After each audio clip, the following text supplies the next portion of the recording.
Gather, veterans. It's time to join the fight. The long war begins. But it was in the south, where the Cadian 8th and the 21st held the line, that Abaddon's true assault fell.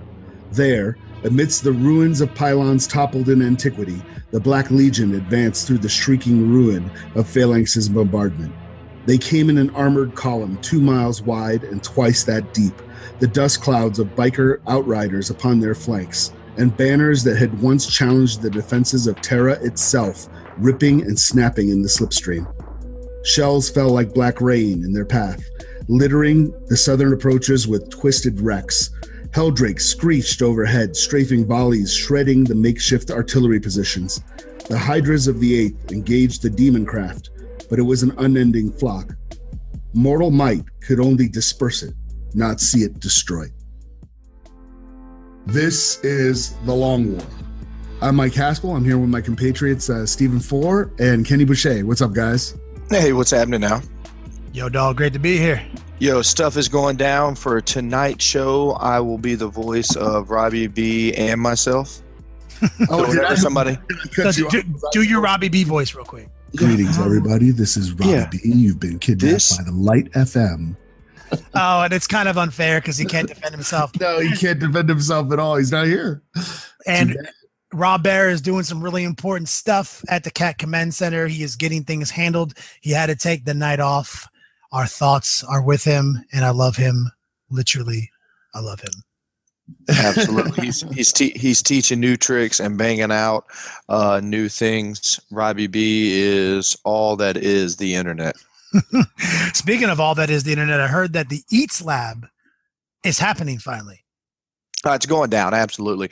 We are, some people are like, oh, why are you up already? This and this. Like, look, absolutely. No doubt. I could throw a camera over my stove right now, have my man push play, and we go. Like, but as Kenny has talked, as you can see how fresh Haspel is, like, and Robbie B set up, like, we try not to do anything half-ass where we can. So taking my time, like, my operation's going to have 4 cameras that are going to be toggled back and forth with through my executive producer, good buddy of mine, Riley, is going to be handling all that. We're going to have it's going to be intense. Like, this is a full on product. We're going to do our best to produce a cooking show.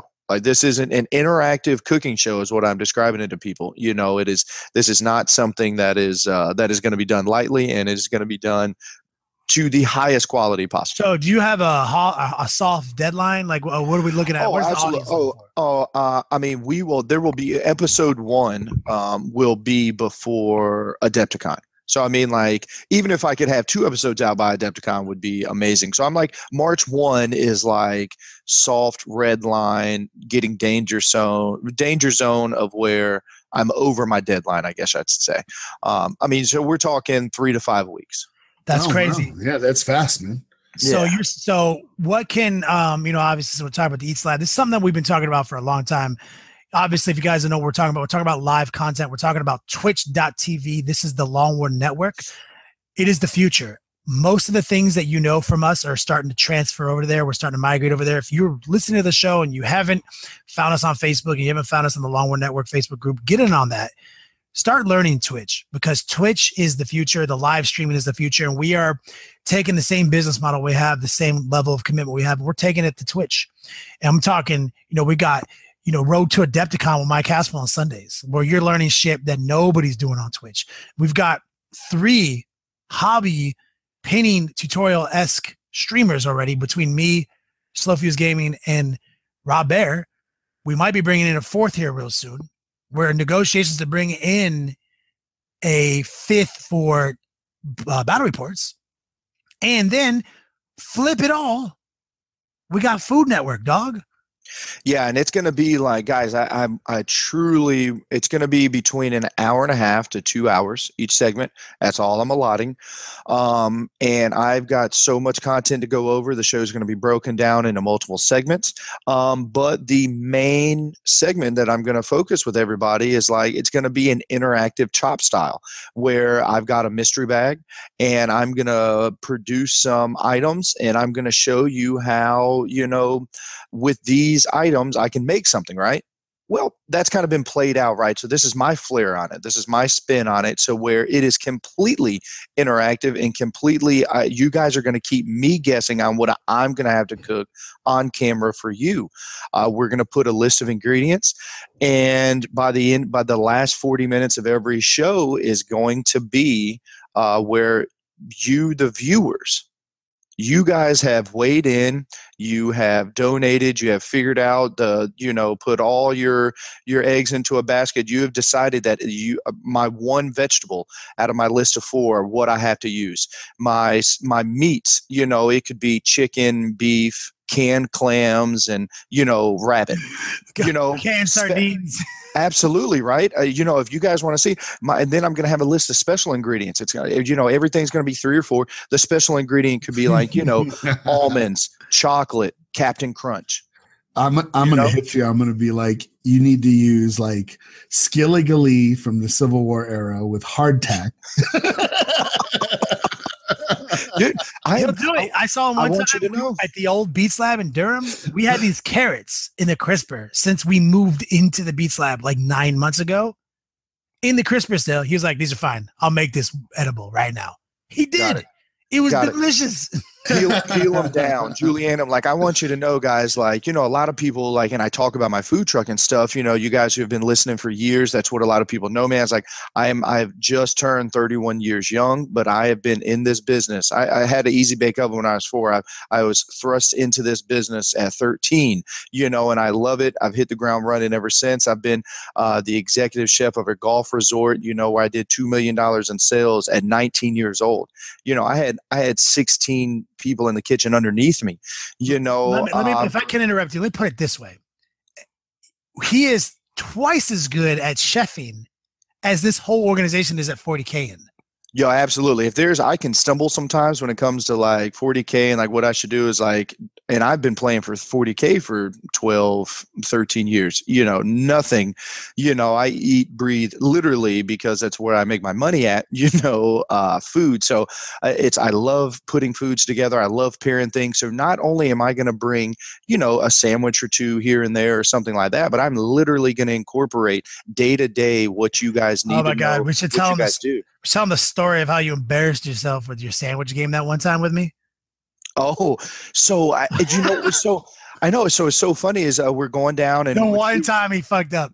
We'd link up to go when we'd go down or go, the up third to Thursday battle cast that we pioneered. We invented live battle reports. And we jerry rigged the Google Hangout system back in the day. And Juice, yes, you come down and get me every month, right?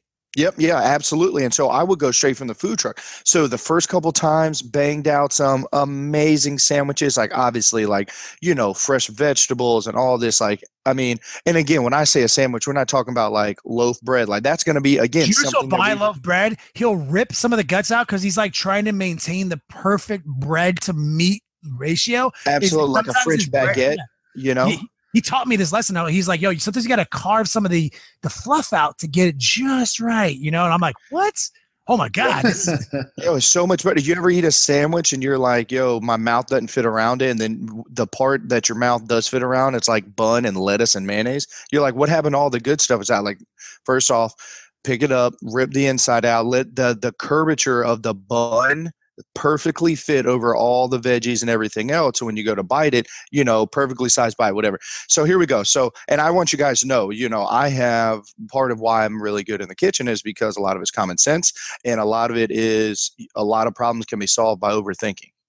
And so that's what I do best. I lay in bed at night and I'm like, word, I figured out how to make my operation 10 times better because I overthought it over and over, played things out in my head. So here we go. So I'm making some amazing sandwiches, amazing spreads with mayonnaise and horseradish and, bacon puree one time and doing this. And so obviously I set the bar to my normal standards, very high standards to everybody else, a sandwich game. And then I was like, oh shit, it's like 2:00. I should have already been in Raleigh. I'm in a hurry. I was like, oh man, I forgot. Let me throw this sandwich together real quick.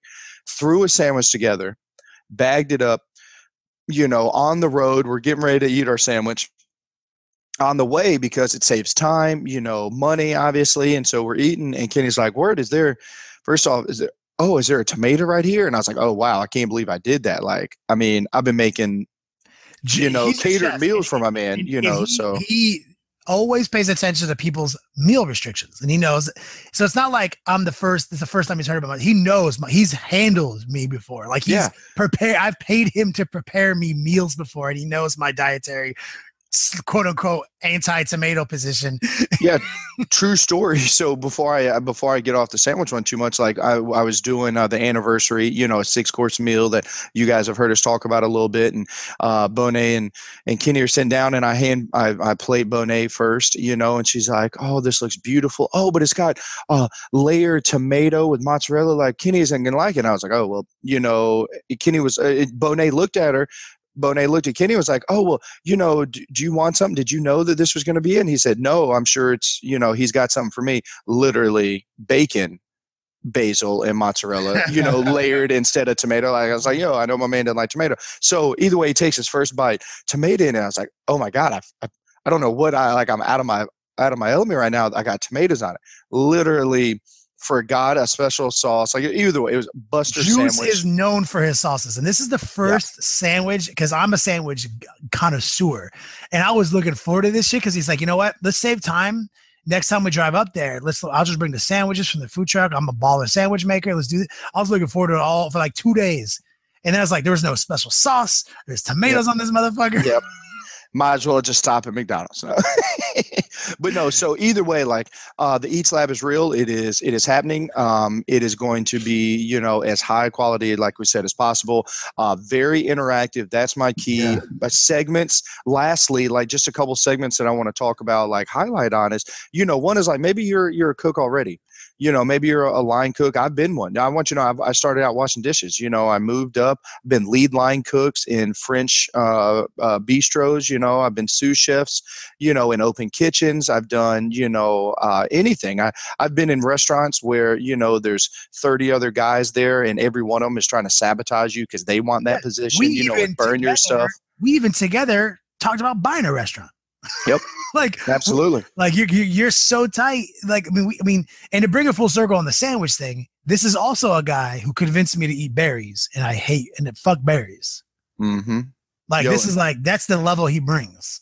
Yeah. So, like I'm going to do a segment of this is, like get good. You want to get to that next level. You want to become, the lead line cook position that you got coming up. Hey, maybe you're wanting to just get into the culinary field. Maybe you're already a sous chef and you're like, yo, what kind of knowledge do I need to, talk to the VPs and everybody else?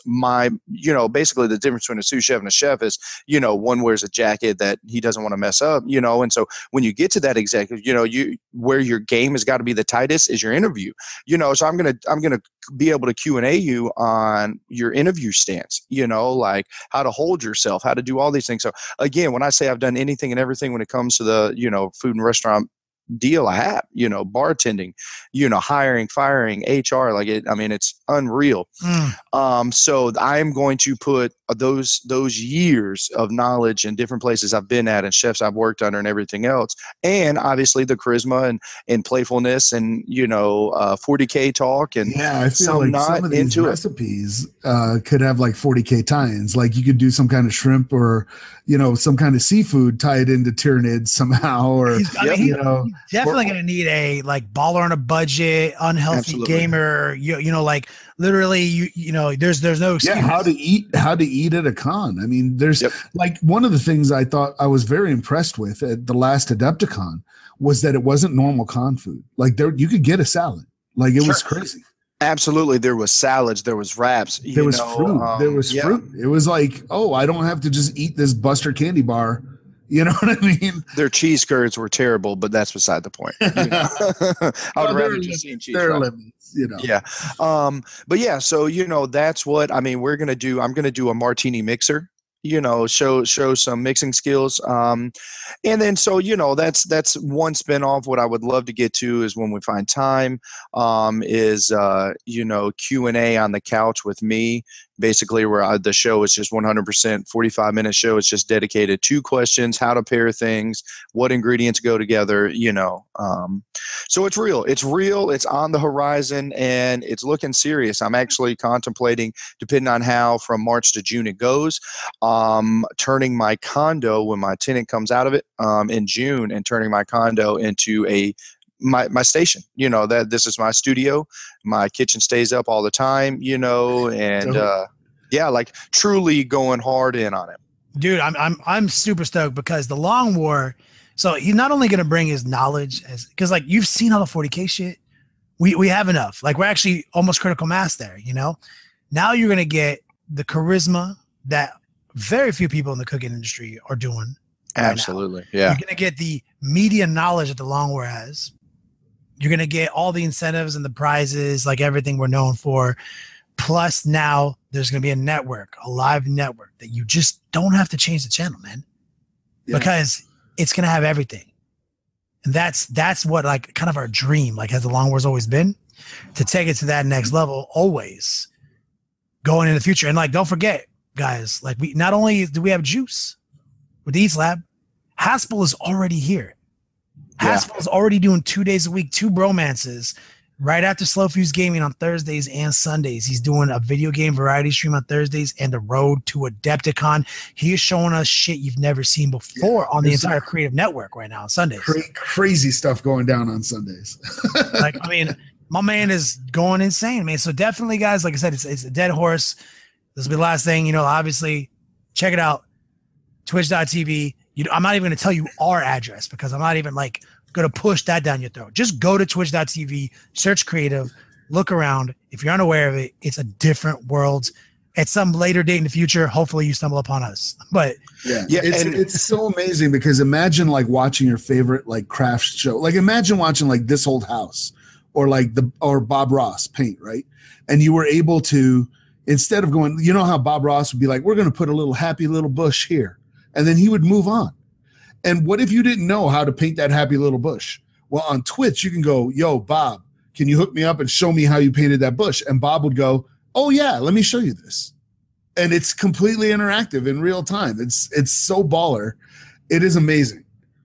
And the only thing, the last thing that I'd love to say about it is I know that when we were just a podcast before the Long War got, before longwar.net. You mean on the podcast that shall not be named? Yeah, no, absolutely that. And even just before, while we were just getting the site up and the subscriptions up and everything else, we're still doing the podcast, still doing the web. We're like, hey, look, guys, it is the next thing. Get all the exclusive content. Please go over there. And people did, and they were like, wow, this is amazing. This is exactly what we wanted. This is everything that we thought it would be. We obviously have some always, it's an evolving animal that we're upgrading, but like, we're not telling you to go do something that isn't going to be awesome or better than what we're doing now or anything. You guys, if we haven't earned any credibility, take our word for it. Head on over to Twitch. It's worth a gander, if nothing else. All right, Haspel, take it away, man. Let's do some Tabletop Marketplace. Right. So for Tabletop Marketplace, I'm not in the loop as much as Rob is. So I apologize for not. I may not have the skinny on everything. I know that Forge World started dropping hints that Inferno is coming out. That is basically the book, The Fall of Prospero for the Horus Heresy for 30K. I don't know a whole lot about it, but it is on that horizon. So definitely start paying attention because it's going to drop quick. The other thing that's big is Stormcast Eternals are getting actually some new models. One of them have been much needed. It's basically wait. What's a Stormcast Eternal? Stormcast Eternals are the Sigmarines from Age of Sigmar. Oh, so they're the ones that are like little mini Dantes flying around. Yeah, all the golden guys, like fat Dantes. But they're awesome. They're awesome, and their fluff is actually really cool because they're like all the heroes of the old world, and they've been kind of reincarnated to fight as Stormcast Eternals. And the thing is, they can't die.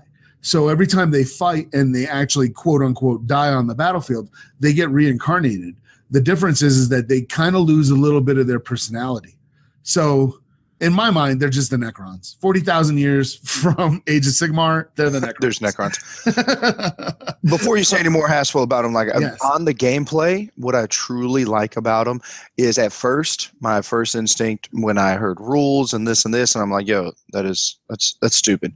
They're too good. They're unkillable. They're this. No, you want to know where they are? They're exactly what I would want if I was, a Space Marine player in this, but they aren't. Their range guys do range really well.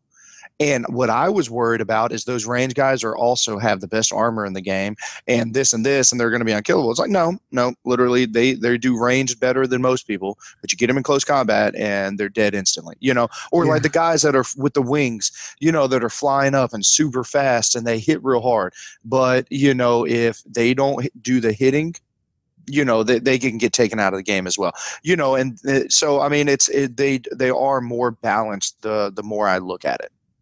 Because I've taken some hard stances against them, at some points, because I'm like, it's kind of ridiculous that these guys get all the best of everything, all the ward saves, and do immortal wounds. But after looking at it and seeing it a little bit more, it's definitely more balanced than what I thought, which is really cool. Yeah, what I really enjoy about the Stormcast actually is, I chose them because they were part of the starter set and they were Marines. They reminded me of Astartes. So I dug their fluff. I dug all the stuff. Now, granted, I had never played fantasy, so I had no baggage there. I was just like, hey, these guys are tight. They're kind of my Grey Knights, but done as, fantasy. But what I dig about them is they have, like, their units are very vanilla. They're very just there. But the entire army's character can change depending on the HQs. And that's what I really like about them, is that you can build a core force and then just swap out your generals if you want a different kind of gameplay. Like, a different general will completely change the way a Stormcast Eternals army plays. Yeah. But one of those units though was Griffhounds. Like, you would sit there and it would say, this guy needs a unit of Griffhounds or a bunch of Griffhounds or whatever. And you're like, dude, I can only get a Griffhound if I buy this particular HQ. And I'm not buying that dude like 5 times to get 5 Griffhounds. You know what I mean? So what's interesting is one of the units that is coming out are Griffhounds, like their own dedicated unit. So now I think it's the Knight Veritant and the Castellant that come with Griffhounds. They can actually run bigger units of them now. So that's going to be very helpful to both those guys. And then they're releasing, and I don't know the name of them yet, but they are essentially like they're the Rangers and Trackers, and then they said the cavalrymen of the Stormcast Eternals. And I'm like, well, that's interesting because I thought we already had cavalry. So, but these guys are supposed to be kind of like outriders, like scouts that move fast. So they're not going to be, I'm guessing they're not the cavalry that we've seen of the guys riding on the Dracoths. They're different. And they did put out some pictures of some of these scouts with like crossbow people and stuff. And it's the first time you've seen an official Stormcast Eternal without his helmet, which is interesting. Because usually snap, what do they look like? He looks like an old man. Like, he has white hair. But he looks like an old man, like a hero from the old world. You know what I mean? Cool. Like some old grizzled Bulvi type dude. So that's actually pretty cool. And tied in with that, they are supposed to get a new battle tome. They said that it's going to be along the same lines as the Disciples of Tzeentch battle tome that just came out. And if you haven't owned any of the battle tomes, supposedly this is the only one you're going to need because it's going to have all the Stormcast Eternals in it. And I'm curious if that also includes the Extremis book. And the Extremis book, for those who don't know, that had the Star Drake and the Templar and a lot of the bigger, crazier, stuff that came out for the Stormcast Eternals. So it's kind of crazy. And as a quick aside, Gamers Haven just had this like auction, and I picked up Silver Tower finally, and I've discovered this miniature that's called the, oh man, I can't remember his name, like the Excelsior Knight or something like that. That sounds real. And he is the dopest miniature. He reminds me so much of my D&D character, except my D&D character carried a sword instead of a hammer. Oh, that's right. That's the little black dude with the. Yeah, he's the war priest of Sigmar. Yeah. And so, you were like, oh, that's my guy. And I was like, what? You're black? So then I was like, how do I run this with my Stormcast Eternals? Oh, I can't because he's not an Eternal. It turns out Age of Sigmar doesn't care about that. He is Order. So I'm totally running that He's guy. Order. Oh my God, it's so good. I'm totally going to run that guy. So then the other thing that dropped that has people in kind of a tizzy was one of these Games Workshop, what do you call it? Like a little preview, with a voiceover, and they had a female Farseer. It seems like all the Farseers are female, but that's cool. Female Farseer reading this thing about how the Eldar race almost doomed the galaxy because they gave birth to Slaanesh, and now they're going to give birth to a god. And then they released like pictures of essentially the triumvirate of the Eldar. It was 3 models that looked absolutely insane.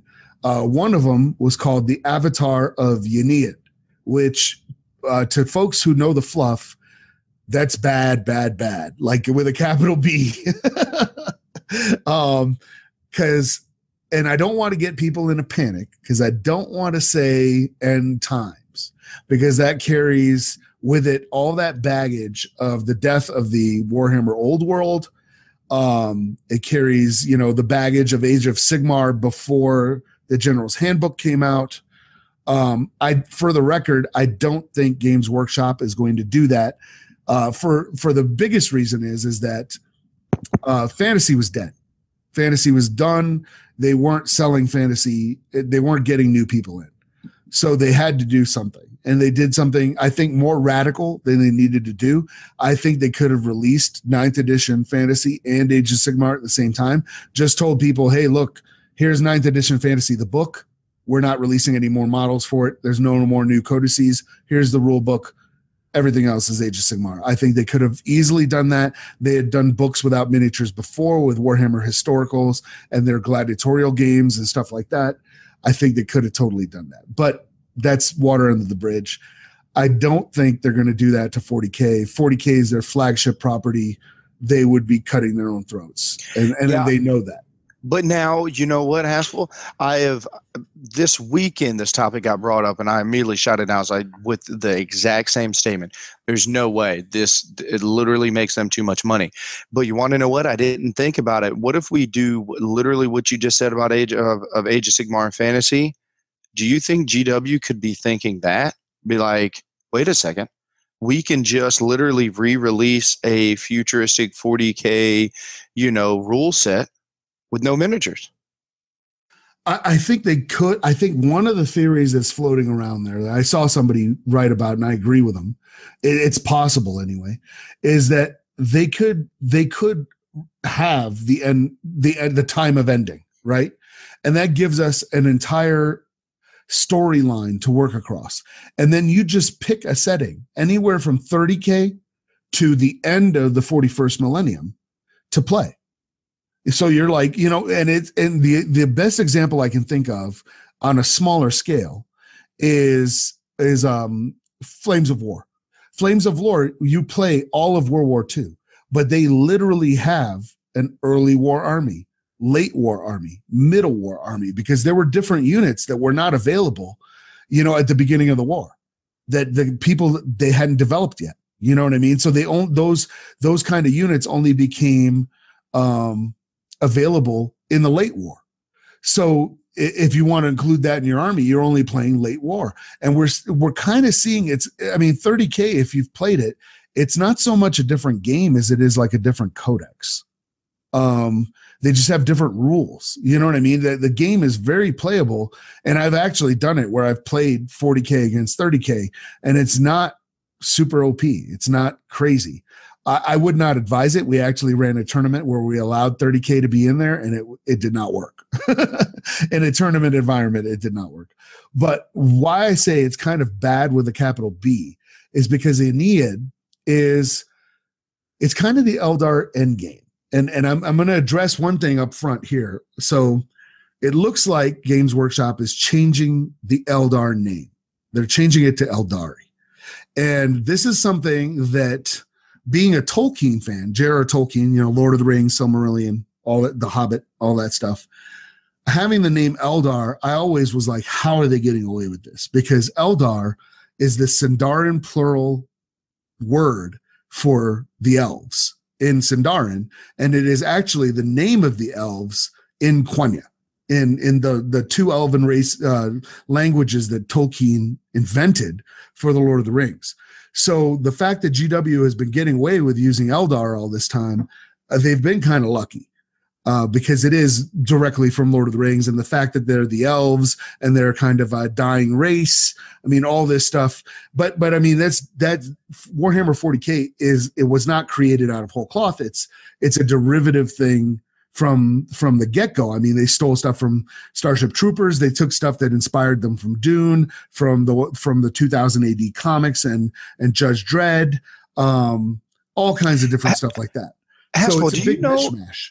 Yeah, do you know if because we all know GW has been sue happy in the past when it comes to their models and rights and everything else, which, hey, you got to protect your, business and entity. So sure, I'm with it. But do you know behind the scenes, have they been getting sued for years? I've never heard any lawsuits. No, but I don't think they're getting sued, because honestly, I don't know if Eldar was copyrighted. You know what I mean? Like for instance, anybody can write a story about Cthulhu, because Cthulhu was never trademarked or copyrighted by H.P. Lovecraft. So in fact, he wanted people to use the Necronomicon and Cthulhu and the Book of Abon and, Yahai Nithle and all these other weird things. And in fact, there was a whole circle of writers called the Mythos writers, with like Edgar Rice Burroughs and Clark Ashton Smith and stuff like that, who intentionally swapped elements of their stories. The Lizardmen of Volusia come from Conan, but they're mentioned in Lovecraft's work. You know what I mean? The Book of Abon, I think, comes from Conan the Barbarian too, and it's mentioned in Conan's work. So, or in Lovecraft's work. So there's definitely stuff like that. And Evan Valdyke in the chat just said Inquisitor Obi-Wan Sherlock Clouseau, but that's kind of falls under fair use because that's parody. But that's a good point. I mean, these guys were all playing stuff. They were reading the same comics. They were, the 2000 AD Judge Dredd. They were watching Dune. They were reading Starship Troopers, and they were like, we're going to put all this in our game. And that became Warhammer 40K. So I don't think the name changes that are coming are necessarily the result of them being sued. I think it's actually them trying to protect themselves, because before they started changing the names to Oryx and Elves, and I'm changing the pronunciation a little bit to match the spelling, but all the changed spellings from fantasy, there was really nothing stopping anybody from writing a Warhammer fantasy novel and just calling them orcs and elves and dark elves. That none of that is copyrighted. You don't own dark elf. I can write a book about dark elves and people can, and I can wink and tell people, oh, it's not Warhammer, but you can look at it and go, it's Warhammer.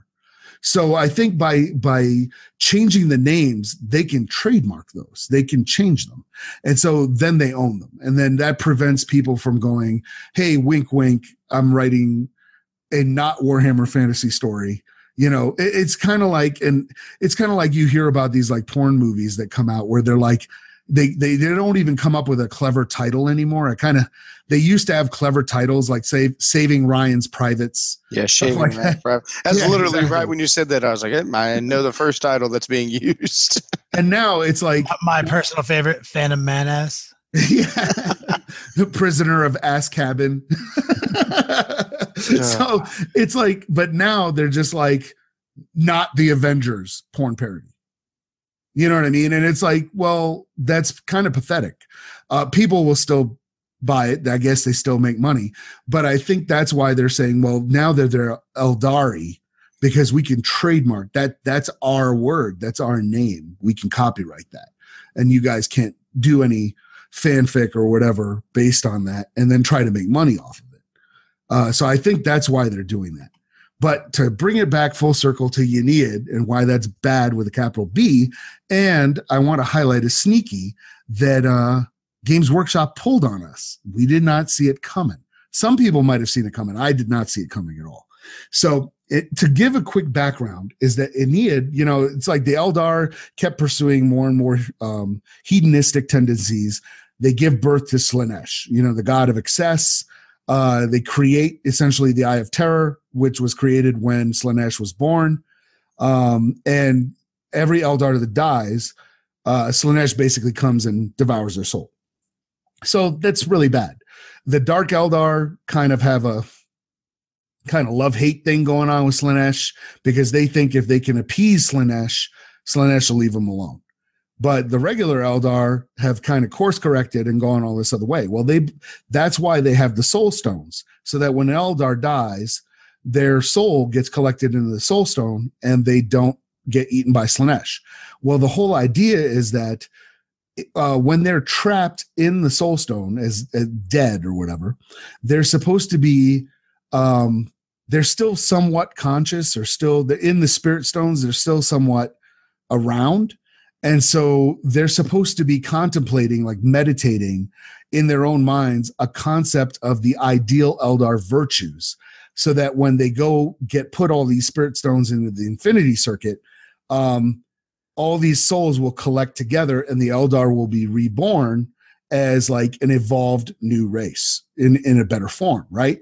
Well, the thing that has to happen before before that can happen to the Eldar is that Yennead, the god of the dead, has to come back, and enough Eldar souls have to gather in the infinity circuits of every craft world to basically birth Yennead as a god, and that is directly what that Eldar Farseer in the trailer, what she's talking about, because she says we almost damned the galaxy, but now we're going to save it by giving birth to a god.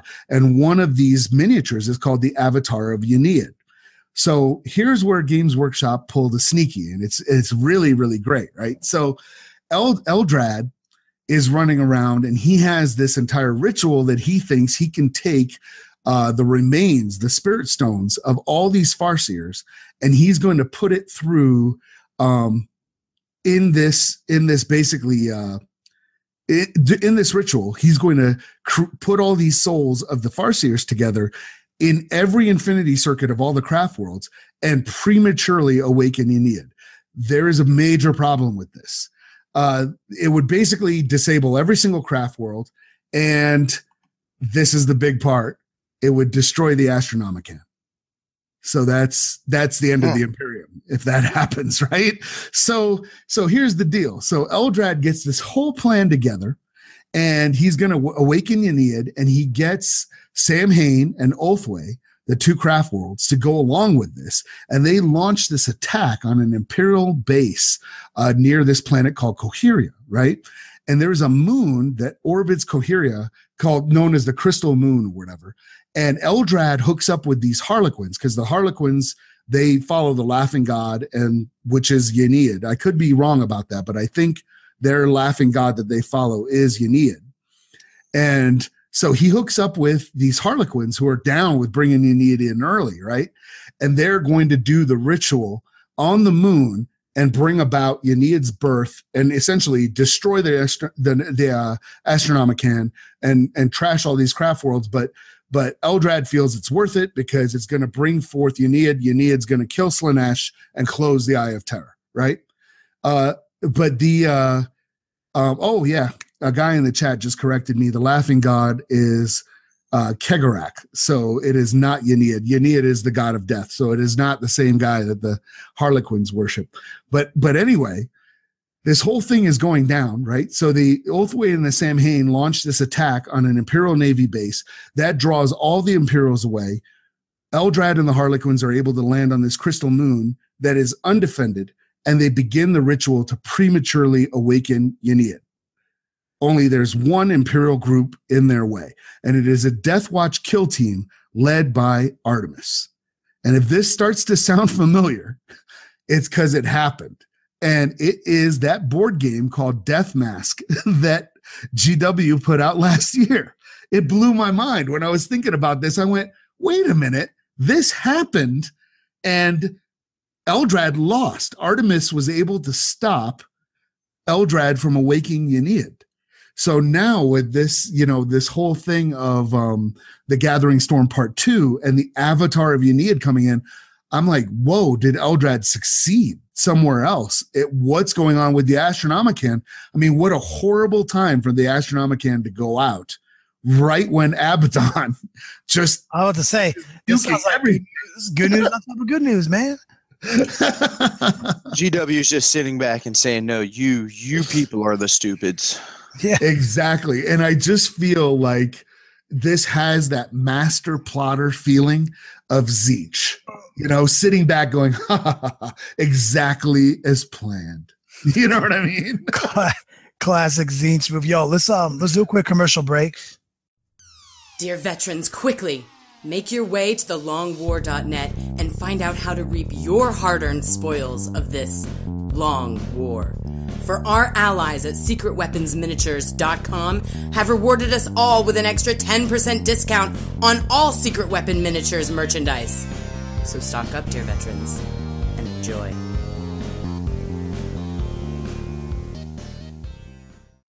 ElrixHobbies.com is your exclusive portal to upgrading your hobby. When you sign up at thelongwar.net, you gain an instant promotional discount good for 10% off at Elrix Hobbies. ElrixHobbies.com. Dear veterans, quickly make your way to thelongwar.net and find out how to reap your hard-earned spoils of this long war. For our allies at dicehead.com have rewarded us all with an extra 6% discount on all dicehead.com merchandise. So stock up, dear veterans, and enjoy. And we're back. So we did a poll earlier today, straw poll. People want to talk about the new Imperial Knight FAQ. Yeah. So there's a lot going on there. If you guys don't know what we're talking about, you can go to the GW's website, check out their FAQs and erratas. Also, they posted it earlier this week on Warhammer 40K on Facebook, and it's also on their community page now. And they put out a nice, nifty little sequence of FAQs that finalized the draft that we were all hot and heavy about last year, going crazy. Yo, literally, GW finally back in the scene. For the most part, I think most of it is like, okay, that's cool. But there's this one that's got the internet's going crazy. And it's about the firing arcs on the weapons, the arm weapons of an Imperial Knight Titan. Yeah. Does somebody have it pulled up so we can read the exact lines verbatim? Negative, but I can give me a second. I can pull it up. So what is so unique about this, right, is not only not only do they show, do they answer the question, and it's pretty detailed. It's a detailed question. There's no ambiguity in my opinion. They just straight up say, it's 90 degrees. The fixed weapon is 90 degrees. But then the question is like, what 90 degrees? Because like it could be 90 degrees this way, 90 degrees that way. If you go to GW's website and you look at the Renegade Knight Titan box, there's a fucking Knight Titan on there with 2 battle cannons. Because that's when you started being able to take these knights with 2 weapons and shit. And this motherfucker, because people go crazy when Chaos got their Knight Titans. There's a guy on there who's like in a B-boy stance with his 2 battle cannons practically folded across his chest. Let me tell you what he could shoot. 190. Yeah, no, he couldn't shoot anything right now. But so not only do they do the verbiage, they give us a detailed picture. Right. And I feel like if the 90 degrees, and I'll try to describe this using like words. So if you imagine a knight and you're looking straight down on it, you know what I mean? The way they have the 90-degree arcs on the weapons are that it's coming straight out of the side and straight out of the front of the shoulder pad. So essentially, if you're in front of the body of if the you knight, were standing in a come at me bro stance, you could only move your arms forward 90 degrees. Yeah, so you ahead. wouldn't be able to like cross your arms over your torso in any way. You'd have to stop parallel to your body. Yep. I have to be one of those assholes who does like the little like if you were doing the robot, if you were dancing and you were doing the robot, that's the pose that they're kind of implying. That's the absolute limit of the front arc of the 90 degrees. And then hands straight out in jumping jack position is the other arc.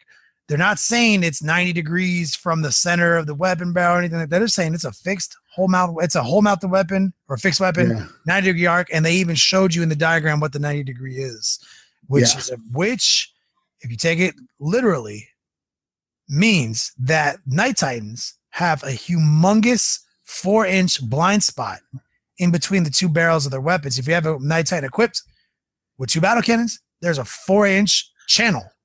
Yeah. By just rules as written and diagram evidence that he cannot see, period, between his 2 barrels for infinity down the range. Two things I want to point on with that is absolutely the whole time we're like, if you just line your models up in a straight row, look, you don't even really have to line them up. You can 2x2 them. Like the gap in between. It's 4 inches. It is large. Okay. It is very large, almost kind of strange, and like you say, it goes down infinity inches. Like literally, this is what I don't see too many scenarios where if you have double weapons, like I run a Crusader, with a battle cannon and a Gatling, I don't see too many situations where I would ever be able to shoot the same unit with my battle cannon and my Gatling. I think it's impossible. Unless they're gaming it. If they're trying to game you on your arcs, remember, you always get to move before you shoot. Mm-hmm. Okay, so the internet is crazy about this right now. So if a unit, somebody's trying to abuse this rule and say, hey, you know what, this 4 inches blind spot you have between your 2 weapons because these new 90 degree arcs and my bases are 1.5 inches wide, that means I can be 2 abreast with in a single file line. You can't see me. It turns out that's why sand people ride single file. By the way. And then it's PS. But then everyone forgot Night Titans move 12 inches. Yeah, so they can get sides and they can 12 inches. Just he all he has to do is move 12 inches to the right, and now you can see the fucking unit with both weapons.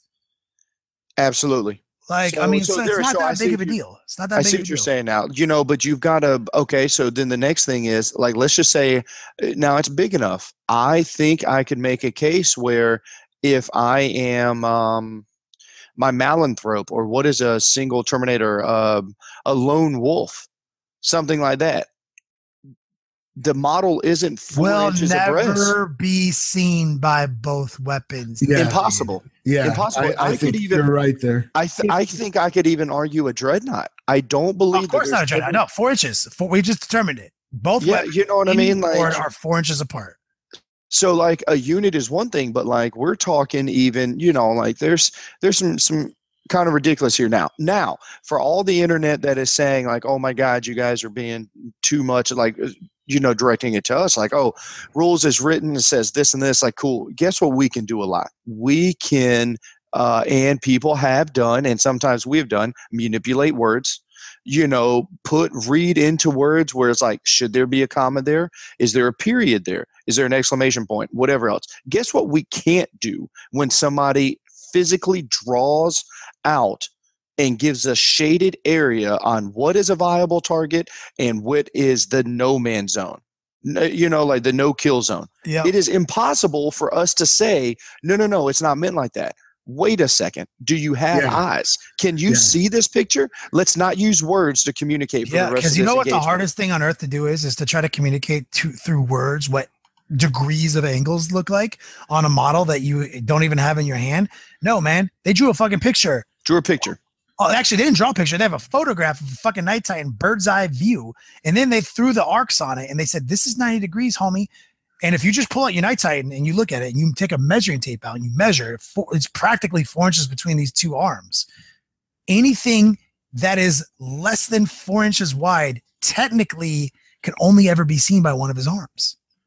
Yeah, so, that's just, and now will tournaments, use it? Will this and this? Who knows? There's so many cases out there now where tournaments are changing things, again, manipulating a rule so where it's easier to digest, so let's not blow up like it's the end of the world. You know what I mean? But for anybody who's out there who's saying, look, it's just a game of fun, it's just a this and this, it is the rules makers make it tough on us when they literally draw it in crayon. You heard the whole saying, I'm going to make it stupid easy for you. I'm going to draw it in crayon. Well, they did. And if you don't like what it is, well, go from there. But I don't think there's any way that you can try to go against what the picture says. Yeah, it's kind of like a Land Raider. I've always talked about Land Raiders. Land Raiders, both their last cannons, can barely see anything at the same time. Mm-hmm. Like, I've been playing games of 40K for 12, 15, what's 1999? How long ago was that? Like 18 years. I've been playing games of 40K for 18 years where, like, people just shoot me with both the last cannons and a Land Raider. I'm like, and for years in my mind, I'm like, I don't know if you can see me with both those last cannons.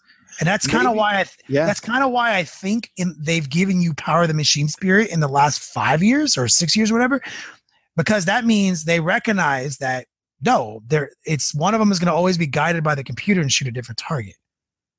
You see, Night Titans always shoot different targets. Now, the one thing I will say that GW went out of their way to show, specifically with the Land Raider, is that their side sponsons curb in. Their shadow lines curb in almost to where you could draw a line of sight through their own track, but if you're standing in front or anything else, yeah, you're completely right. It is not possible, because there was a big argument with the Flamestorm turrets. But they said it's 90 degrees. It's a fixed 90 degrees. They give you there's the same diagram for a Land Raider. You know what I'm saying? Like, literally, it's a whole 90 degrees, so it shoots this way and that way. It can shoot behind. Or it's 180. It's a 180 degree weapon. 180, so but that means now it shoots straight forward and straight back. Straight forward, no give. Straight forward in a little bit. It's literally straightforward. I'm telling you, I don't know what edition it is. I won't be able to show it tonight, but I need to look in a rule book. And again, that's just I'm seeing a picture, and it was either 4th or 5th edition where they literally had the Land Raider and the side sponsons, because they stick out an extra, half an inch or whatever else. And they literally, there is the shadow going, and it's just curved, or not curved, it's just overlapping the front of it, so I could see if you were 48 inches away or something where maybe they could overlap. But I mean, you're right. It's definitely ambiguous. And I have to admit, in 5th edition, I was shooting people. I played a Godhammer style Land Raider. But here's the thing. At the end of the day, I feel like it's kind of assumed that it can. You know what I mean? And like, we are playing an abstract game. I think at the end of the day, I think most people are going to just be like, yo, you can see me with both your weapons. Like, guess what? And, and guess also what happens, your arms have a 90 degree angle with their weapons, right? Guess what doesn't? Your torso. That they could just as simply say, they shoot 360 because they have a torso and they have a fixed 90 degree weapon system, but the torso allows them to turn 360. So, like, I don't know why they wanted to, I don't see what the benefit is for this. As Kenny, as you mentioned on the show, a gargantuan creature, a Wraith Knight, for example, who is already infinity times point costed so much better, more durable. I think the main thing we could take away from this is GW, just hire us, bro. Like I said, it's free. I've said it. I've been on there. I've been on Warhammer TV. I've said it a million times. Yo, the Long War will work for free. You can retain us for rules consultation. We'll sign any NDAs you need us to for free, because it's just a simple thing, man. You have a flow chart in your Beats lab that's just wrong. Yeah. Flowchart literally, first off, values armor like on gargantuan creature, like versus gargantuan creatures. You value super heavy walkers. So you're like, oh, that's armor. That's way harder to kill. You put that on your flowchart, like it's more expensive than gargantuan creatures, when it's not. You're saying gargantuan creatures have toughness 8. They have feel no pain. They have armor saves always, right? So like a Night Titan with armor 13 with a 4-up invulnerable on 1 facing, versus a a Wraith Knight with a 3-up armor save all the time and a 5-up field of pain all the time. When you math that out, they're not the same, bro. And one of them costs like 65 points more than the other. And one of them, since he's a monstrous creature, has a 360-degree firing arc at all times because he's a monstrous creature. But yet, you still think somewhere in your beat slab, you still feel a need to handicap the super heavies. And when the gargantuan monstrous creature has a invulnerable save, it's from all facings. When a Night Titan, has an invulnerable save, it's from one facing. You're only getting it sometimes, and there's no follow up. A 4-up with nothing behind it versus a 3-up with a 5-up behind it. Okay, fine. Let's say you're shooting me with AP3 weapons, right? And now you wound my Wraith Knight. Okay, well, I still have a 5-up, and that's every facing. So and lastly, crazy, and just so to make it doesn't seem like we're literally just trying to advocate just because to make armor better, even though we're trying to make armor better because it's better for the game. Simplistic sake. Do you realize how many FAQs and questions and then rules that you had to figure out? How does a barrage weapon work with facings, this and this? If you literally just cut out all that by giving them toughness value, the game just got so much easier. We've been saying if the game just cut out armor and went to toughness, it'd be better. But now with Age of Sigmar, you could just cut out toughness and go to wounds. Because our game is bloated, bro. I love the detail and everything, but it's a bloated ass fucking game. It's borderline unapproachable to any new people. Which is why Age of Sigmar is going to be our new people. Our new client acquisition game system is going to be Age of Sigmar. Yeah, and especially when they are talking about coming out with eventually, and I see it sooner than later, especially with the new Fall of Cadia, with how this Decurion came out, where it is literally like 7 books. You just pick and choose what you want. And I said it right then when I looked at it and I was building lists. It's literally, this is Unbound. This is Unbound, that if you put it back into a bound state, you get bonuses, right? So, you basically are making a force organizational chart, useless with all the Decurions and everything else. So it is definitely going down more of that path, which is fine. We have seen so many changes as it is. I'm excited for any of them because I love my models and GW keep making cool models. And every time I talk shit about GW, I always have to remind people GW is literally my life. So I only say this because I love them, man. It's my entire life. But yes, we have beaten this horse to death. The internet is aware of the Imperial Night Titan FAQ. They're going to play it however they want to fucking play it. That's it. That's just our 2 cents. But we do have something cool to talk about. Yeah, which is particularly important to me because, as you guys know, we're putting together this whole Adepticon team thing, and we were going to play Grey Knights, Sisters of Battle, Death Watch, and Inquisition. But Inquisition, between Imperial agents and even the old Inquisition Codex, they're not very powerful on their own. So we were going to run like an not AdMech. I keep saying AdMech. Got AdMech on the brain. An Astra Militarum force with the Inquisition. But then Juice dropped some hotness. Yeah. So to be honest, I started the webcast with some of my comments of saying I'm pretty sure I found a list that is as powerful as Warcon.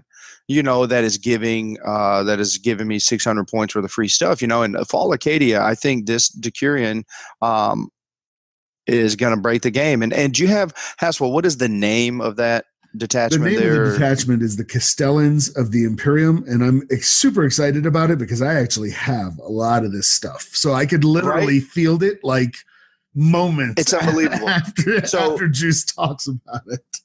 All I'm going to do is just going to kind of go over what you're able to do, right? The only restrictions that you have to have, the only minimum is a minimum of 2 HQs and 4+ troop choices, right? So that is your tax. But you have a maximum of 4 HQs, right? No maximum of troops. And then every other slide you can have up to 4 heavy support elites, Lords of War, run multiple Lords of War if you want. So this is what the HQ, I'm just going to start out with this, right? This is what the HQ segment looks like. You're talking Codiez, a chapter master from any Space Marine. You just create it. Create your own chapter master.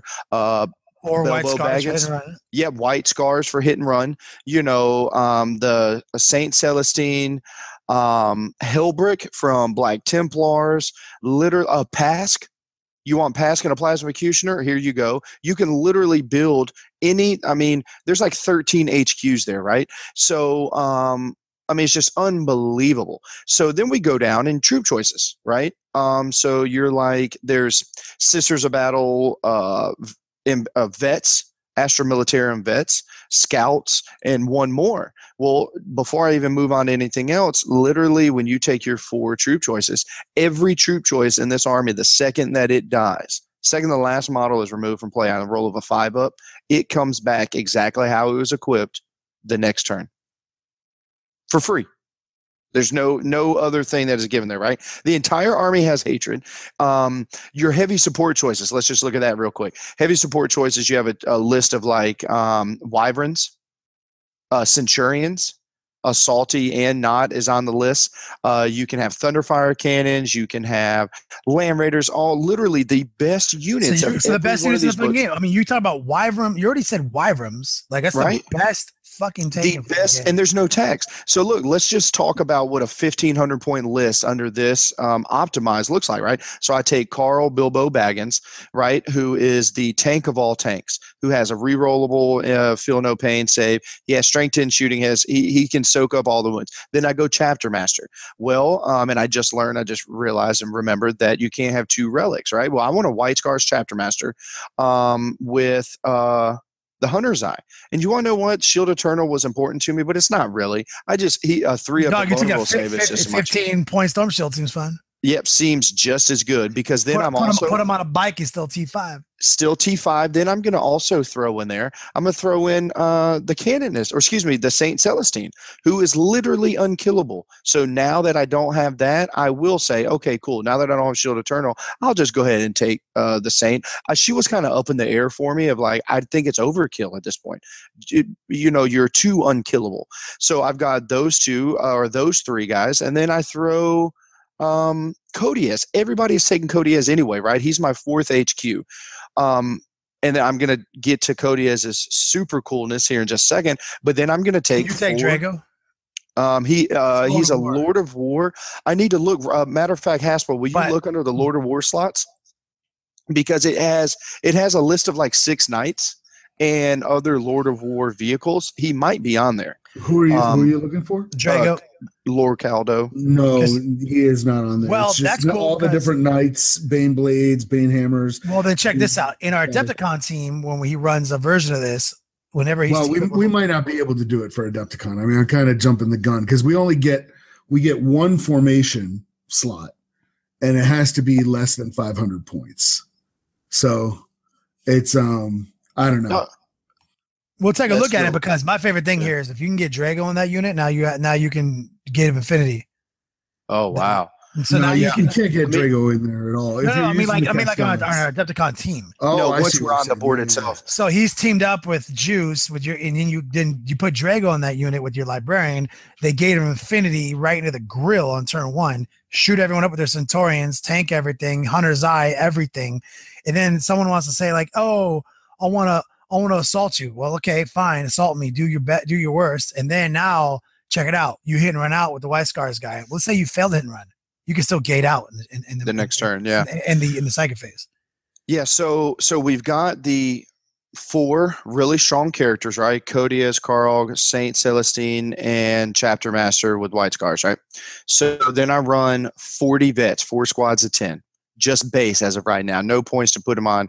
No need for anything else. And everybody's like, why not just take 55-point scouts? Well, because for 60 points, I get 5 more. For 5 more points, it's only 60 points a squad. I get 5 more guys. I get a 10-man vet squad. And then I'm going to go into the heavy support slot, and I'm going to max that out. I'm going to take 3 squads of 2 wyverns because we know it's the best 130 points in the game is a squad of 2. And I'm going to have them most of the time bubble wrap by my 40 or my I don't want to share that information yet, by my 40 vets. That way the bubble screen right there, and I can easily throw heavy flamer, double flamer in those units. So that means there's like 10 flamers in it, or 12 flamers in it. And all of a sudden, Gene Stealer Colt cannot interact with my wyverns. You're not assaulting me in a turn. I'm going to wall of death you with flames. You can't interact with me, right? Then I'm going to pull in there as my last heavy support choice. And I'm going to bang down old school style when it was, a thing and everybody was running Centurions, and they went by the wayside. I'm going to bring a squad of 5 Centurions back, all with grav amps. My first rendition had all 5 upgraded to missiles, right? Because I'm like, we're at turn 1 because I don't have the gate, I don't have the moving. I'm like, I just shoot, a devastator. I shoot 5 strength 8 AP3 shots. But since then, I'm like, nah, it's kind of a waste of 50 points, but I kind of don't know what else to do with it. But you're saying now, and then my last part, I go in and an allied detachment, because it's still only 2 source. I'm touching 4 or 5 different codexes, but it's only from 1 detachment. Like, it's unreal. So then as my 1 allied detachment, I'm going to go in and do Sisters and get a Millistorm Priest with the Litanies of Faith and the obligatory troop choice. So now I put the Priest in this unit. So now all their saves are automatically re-rolled in combat. So that means Bilbo Baggins, tank of all tanks, has a 2 of rerollable armor save with a 5 of rerollable feel no pain. Okay. Which AKA means he's unkillable, or a 5 up rerollable invulnerable save with a 5 up rerollable feel no pain save. Yeah, 5 up, 5 up, 5 up, 5 up. 4 5 ups is better than 2 up.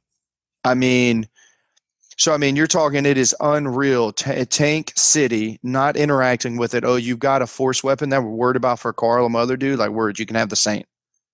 And now remember, with the offensive capability of 5 shooty grav Centurions with grav amps that ignore cover.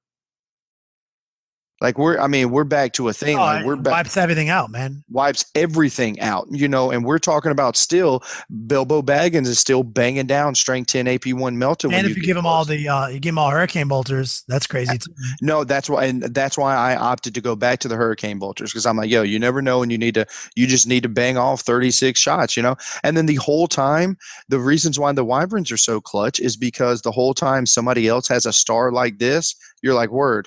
The only way I have a chance is from shooting, because once you get into combat, Litanies of Faith says whatever is tanking is just going to be able to tank.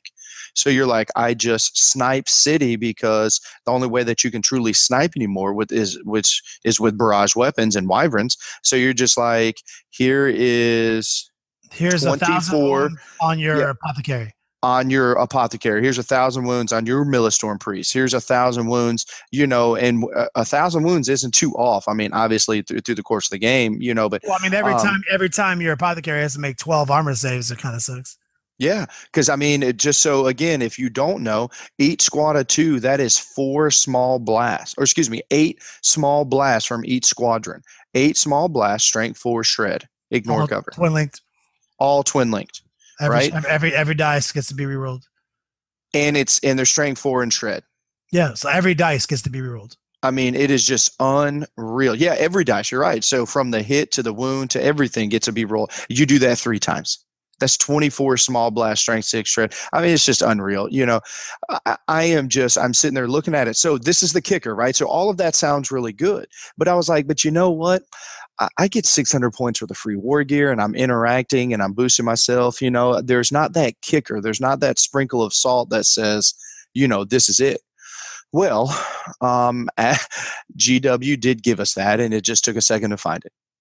In the Agents of the Imperium, Codiez is now listed. That says, it's the Lord of Formosa rule. The Lord of Formosa. Haspel, do you have it right there, or? Let me see. If not, no worries. I can bring it up in a couple seconds here. Okay. So what is so cool is because before, there has never been a detachment that he's been a part of. He's a part of a detachment. What is it usually? Himself. Or himself and maybe like 2 squads of 3 acolytes. There's very minimal to nobody that he's ever been in a detachment with. It's always you can just go in, snipe himself out, snipe himself and put him plug and play in your army. But what is so clutch right now, and Hassel's going to be able to read verbatim, he allows you to give any non-vehicle infantry model, any non-vehicle model that is in your detachment is objective secured. So everything. All those HQs, all the Centurions, all the little dudes, everything. All the vets that come back on a 5-up, everybody. This is the first detachment. He's never been in a detachment before. You know, I can't even, it blows my mind. Motherfucking Cody is just maintaining his superiority. And guess what? Guess how many points he went up when he's in that detachment like that to give everybody objective secured? None. Didn't go up any. Motherfucker's still 100 points. Still 100 points. Yeah. Still 100 points. Still level 2 psyker. Still manipulating the seize the initiative 2 up roll. Armor save, 3 wounds. Like literally everything you said. We've been expecting you. Yes. Yep. We've been expecting you. Still there. So I mean, you're talking like literally, guys, like go to the Agents of the Imperium, you know, like I want you to know the list that you're hearing right now that was created in, you know, the last 3 days on and off. I mean, like it will be at every tournament. Like just go ahead and know that you will see a rendition of a shooty Centurion star, biz back, you know, with ignore cover, with a billion, you know, unkillableness in combat. If you can't kill this star from ranged, don't even think that you're going to do it in combat. Like it's impossible. You know, the Millistorm Priest with Litanies of Faith. Litanies of Faith. I mean, you're going to have a guy in there with 3 up invulnerables just to take. I mean, all your strength 8 will just go against the guy with 3 up rollable first. Yep. Before you have to deal with the unkillability that is, you know, Balarsarius. Yeah, Balarsarius. And we forgot right next to Balarsarius is literally the Saint. Yeah, who we've already described as the most unkillable. I don't think you can. I'm looking at the list of guys that you can take, and I hate to rain on the parade, but Balarsarius' Call is not in there, and neither is the Millistorm Priest. No, that's why I got to go get the Millistorm Priest as my allied detachment for 95 points or whatever the minimum is. And then you're taking Balarsarius' Call as the Sisters HQ. No, the Millistorm Priest is. Oh, yes, and absolutely, as in with that. But also, if I'm not mistaken, I don't think you can take a Millistorm Priest as an HQ by himself. Like, you have to have another HQ. Yeah, you just take St. Celestine. The Saint just is easily taken out of that. Yeah, absolutely. Whoever I need to take out of that, even if it's a 20. There's so many HQs you can do it. Yeah, but how are you getting Call in there? That's what I don't understand. So go to Call's rules, and he says that he can be subbed out and taken as an HQ for anybody. So you take a Sisters of Battle, CAD, right? And you just take the Saint and him. Yeah, but I could take him for Blood Angel. I could take this. You can take him anywhere, really. Yeah, take him anywhere. I don't even know why I couldn't take him in this. You take him from Sisters, so you can take the Litanies of Faith on your priest. Yeah. Actually, I'm looking at the rules. Okay, so you can take a Millistorm Priest as an HQ in the Castellans of the Imperium detachment, but the way you want to take him is better because it allows you to take more HQs. Because he doesn't take up like an HQ slot in the Sisters book. So you could take Celestine, then take Call as the 2 HQs for the Sisters CAD. To be honest, take a Millistorm Priest. No, I would actually rather have the Saint in next to Codiez because now the Saint is objective secure. Yeah, you want her to be objective secure. So she's just bouncing around, never dying, sitting on your backfield like, yo, come to find out. You just take her from there, yeah. Yeah. And Bilbo Baggins doesn't need to be objective secure. He's literally slow anyway. Like he's just going to be moving in mid-board. He's going to stay mid-board with the Centurions. Yeah, you have one job. Don't let anybody die. Yeah, and it's like everybody's like, oh, what was the downfall before? Like, oh, we'll just tar pit this unit, you know, and the Centurions will never get out of it. It's like, word, I do have hit and run, and I'll just hit and run out and a billion shot you and charge into you and then come right back out and do it all over again. And you won't even, if I'm not in combat with you and you try to tar pit me, come to find out those 6 wyverns bring the pain. So, and that whole, and just so we know, just to put that in perspective, that entire list, what I just uttered is like a 1750, 1755, somewhere in there. It still has points to play. I've even thought about dropping one of the Centurions because I'm like, yeah, do you really need 5? You know, you could probably be just as effective with 4. But I'm like, what do I do with 110 points in that list? Like, I don't even know. That's how I knew the list was as good, potentially can be as good as Warcon, when I'm like, I literally have 110 points worth of stuff and I don't know what I need, nor do I know what to buy. And it's all objective secured. So baller. No, it's good. We have a lot to talk about for our Adepticon team because this is actually perfect for. But we can't run it. And I'll talk to you guys after. How many troops, real quick, what is the max number of troops that you can have in a squad? It's 3, isn't it? It's 3, but there's a whole thing about you're allowed to take, like, essentially. You're allowed to take because they got to let you. No. The way they did it the way they did it is they actually created a new team tournament force organization.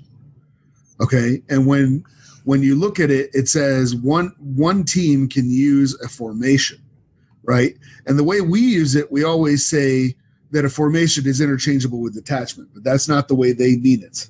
So when they say that, hey, when you use the Codex Inquisition Force Org, it actually replaces the Team Tournament Force Org, which means that you cannot now use a formation. So we can't even use our Astra Militarum ally that we were going to try to do.